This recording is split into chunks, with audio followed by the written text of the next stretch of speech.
నుంచి గర్జించినటువంటి నిరుద్యోగ జేఏసీ అంటున్నారు. ఇక్కడ నిరుద్యోగ జేఏసీ సంబంధించి మనము రాష్ట్ర కన్వీనర్గా ఉన్నటువంటి డాక్టర్ ఆర్ఎల్ మూర్తి, మాజీ ఎస్ఎఫ్ఐ రాష్ట్ర అధ్యక్షులుగా కూడా ఉన్నారు. వారిని లైన్లోకి తీసుకున్నటువంటి ప్రయత్నం చేద్దాం. అసలు నిరుద్యోగ జేఏసీకి సంబంధించి 2 లక్షల ఉద్యోగాల భర్తీ ఎప్పుడు అంటూ మనం ఇక్కడ ప్రధాన అంశంగా వేసాము. తనని లైన్లోకి తీసుకొని రాష్ట్ర కన్వీనర్ అయినటువంటి ఎస్ఎఫ్ఐ మూర్తి గారు లైన్లో ఉన్నారు. డాక్టర్ మూర్తి గారు నమస్తే అండి. నమస్తే అండి. ఇక్కడ 2 లక్షల ఉద్యోగాల భర్తీ ఎప్పుడు అంటూ నిన్న పెద్ద ఎత్తున ఓయూలో ర్యాలీ నిర్వహించారు. అసలు దేని గురించి ఇప్పుడు ప్రభుత్వం ఇస్తున్నటువంటి హామీ, ఎన్నికల హామీ కావచ్చు, లేదంటే ప్రజెంట్ వేస్తున్నటువంటి ఉద్యోగాలకు సంబంధించి 7,000 ఉద్యోగాలు ఇస్తే లేదు 20,000 కావాలి అని అంటున్నారు. అసలు మన డిమాండ్ ఏంటి? ముందువల్ల E69 మీడియా వారికి ధన్యవాదాలు తెలియజేస్తున్నాం. నిరుద్యోగుల పక్షాన, నిరుద్యోగుల గొంతుగా ప్రజా సమస్యల పైన అట్టడుగున వెనుక వెలిదేనటువంటి అనేక సమాజంలో విషయాలు, కొత్త విషయాలు తెలంగాణ సమాజం ముందు పెడుతున్న, ప్రభుత్వం ముందు డిమాండ్ పెడుతున్న మీ మీడియాకు ధన్యవాదాలు తెలియజేస్తూ, ప్రధానంగా మేము నిరుద్యోగులుగా గత కొద్ది కాలం నుంచి ప్రధానంగా ఉద్యమం చేసేటువంటి కాన్సెప్ట్ ఏంటంటే, నిన్న జరిగినటువంటి ఉస్మానియా యూనివర్సిటీలో భారీ ర్యాలీ కూడా తెలంగాణ రాష్ట్రంలో కాంగ్రెస్ ప్రభుత్వం ఎన్నికల మేనిఫెస్టోలో కూడా మీ అధికారంలోకి వస్తే మొదటి ఏడాదిలోనే 2 లక్షల ఉద్యోగాలు భర్తీ చేస్తామని చెప్పారు. వాళ్ళు వచ్చి 2.5 సంవత్సరాలు దాటిపోయింది. ఇప్పటికి కూడా వాళ్ళు ఇచ్చినటువంటి ఉద్యోగాలు కేవలం 20,000 ఉద్యోగాల లోపు మాత్రమే ఉన్నాయి. 16,000 ఉద్యోగాలు పరిమితంగా ఉన్నాయి. అయితే వాళ్ళు మాత్రం 70,000 పైన ఉద్యోగాలు ఇచ్చామని చెప్తున్నారు. కానీ అవన్నీ అబద్ధం. టిఆర్ఎస్ ప్రభుత్వం గతంలో ఉన్నటువంటి బిఆర్ఎస్ ప్రభుత్వం ఇచ్చినటువంటి నోటిఫికేషన్లకు ఈ ప్రభుత్వం నియామకాలు చేపట్టింది. ఆ నోటిఫికేషన్ల ఎగ్జామ్లు కూడా బిఆర్ఎస్ ప్రభుత్వం పూర్తి చేసింది. కేవలం రిజల్ట్ ఇచ్చి నియామక పత్రాలు ఇచ్చి ఫోటో తీసుకున్నారు తప్ప కొత్తగా వీళ్ళు కల్పించింది ఏం లేదు. కొత్తగా ఇచ్చింది ఒక 15,000-16,000 ఉద్యోగాలు మాత్రమే. అయితే వీళ్ళు ఇచ్చినటువంటి హామీలు నెరవేర్చలేదు. దాని గురించి మేము అడుగుతున్నాం. దానితో పాటు ప్రధానంగా తెలంగాణ రాష్ట్రంలో పోలీస్ కానిస్టేబుల్ సంబంధించినటువంటి ఉద్యోగాలు ఎప్పుడు కూడా మెగా ఉద్యోగాలు నోటిఫికేషన్ ఇచ్చేది. ఇప్పుడు మాత్రం ప్రభుత్వం 5,000 ఉద్యోగాలు, 7,000 ఉద్యోగాలు మాత్రమే ఇస్తామని చెప్తున్నారు. కానీ రాష్ట్రంలో సుమారు 20,000 పైన పోలీసు ఉద్యోగాలు ఖాళీలు ఉన్నాయని డీజీపీ గాని ప్రభుత్వ పెద్దలు చెప్తున్నారు. అయినా కూడా ప్రభుత్వం అయ్యకుండా కేవలం ఆర్థిక శాఖతో 7,000 ఉద్యోగాలే ఇస్తాం, ముఖ్యమంత్రి గారు 5,000 ఉద్యోగాలు ఇస్తామని చెప్పడం అనేది అత్యంత దుర్మార్గం. ఇది బాధ్యత రహితం, నిర్లక్ష్యపూరితం అని ఈ సందర్భంగా తెలియజేస్తున్నాం. మొత్తం ఖాళీలు ఎన్ని ఉన్నాయో ఆ ఖాళీలకు అన్నింటికి ప్రభుత్వ ఉద్యోగాలకు నోటిఫికేషన్ విడుదల చేయాల్సినటువంటి అవసరం ఉంది.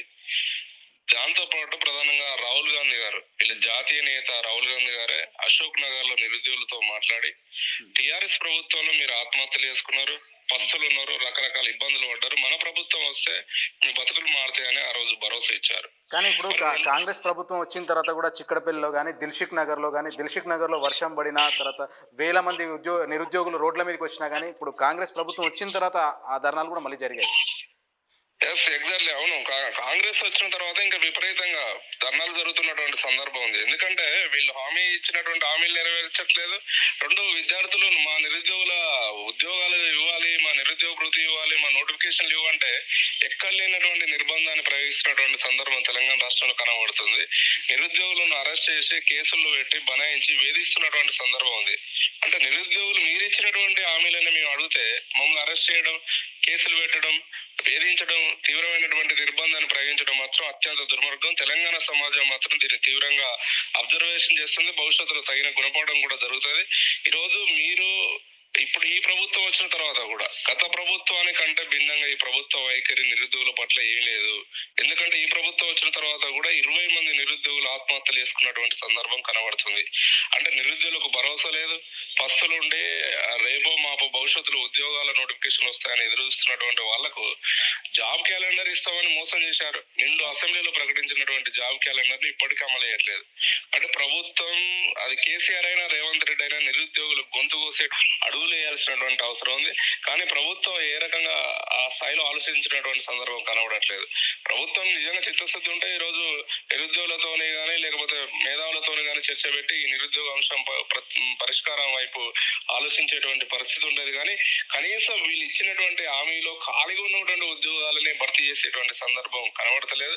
ఆనాడు ప్రతిపక్ష నాయకుడు ఉండి నిరుద్యోగుల పోరాటంలో పాల్గొన్నటువంటి రేవంత్ రెడ్డి గారు ఆనాడు మీరు 30 లక్షల మంది ఉన్నారు, మీ ఇంట్లో ఇద్దరిని కలిపి ఇంటికి ఓటేస్తే 90 లక్షలు అయితే 90 సీట్లతో మేము అధికారంలో వస్తే మీరే ప్రజలలోకి వెళ్ళండి, మన ఇందిరమ్మ రాజ్యం తీసుకురండి, ప్రజా ప్రభుత్వాన్ని ఏర్పాటు చేద్దాం, మీ నిరుద్యోగుల బతుకులు బాగుపడతాయని ఆనాడు ప్రతిపక్ష నాయకుడిగా చెప్పి ఈరోజు 2.5 సంవత్సరాలు అవుతుంది. కానీ నిరుద్యోగులకు ఇచ్చినటువంటి హామీలను దగా చేసేటువంటి విధంగా, మోసం చేసేటువంటి విధంగా ఉంది అనేది చాలా క్షుణ్ణంగా అర్థమవుతుంది. నిరుద్యోగులు చాలా ఆవేదనగా ఉన్నారు, ఆందోళనగా ఉన్నారు.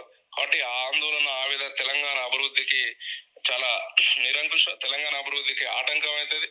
ఈరోజు విద్యా నిరుద్యోగం రెండు మెరుగుపడబోతే తెలంగాణ అభివృద్ధి అనేది మెరుగుపడదనేటువంటి విషయాన్ని రేవంత్ రెడ్డి గారు గ్రహించాలి.